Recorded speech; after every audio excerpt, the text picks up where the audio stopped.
रुद्रप्रयागहून बद्रीनाथला जाणारी बस अलकनंदा नदीत कोसळली। 19 पैकी 7 जणांना रेस्क्यू करण्यात यश, एकाचा मृत्यू, 11 जणांचा शोध सुरू।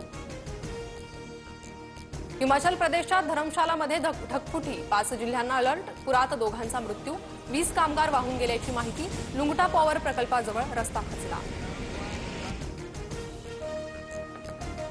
चीनमधील एससीओच्या बैठकीत राजनाथ सिंहांनी पाकिस्तानला झापलं। काही देश दहशतवादाला खतपाणी घालतात, एससीओने त्यांचा निषेध करावा, पाकिस्तानी परराष्ट्र मंत्र्यांच्या समोरच सल्ला। अमेरिका आणि इराणचे अधिकारी पुढच्या आठवड्यात चर्चा करणार। इस्रायल आणि इराणमधील शस्त्रसंधी दीर्घकाळ टिकण्याबाबत साशंकता, चर्चेदरम्यान कोणत्या करारावर स्वाक्षरी होणार का याकडे लक्ष।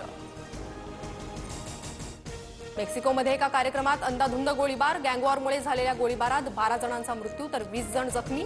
कार्यक्रमातील गोळीबाराचा लाईव्ह व्हिडिओ समोर।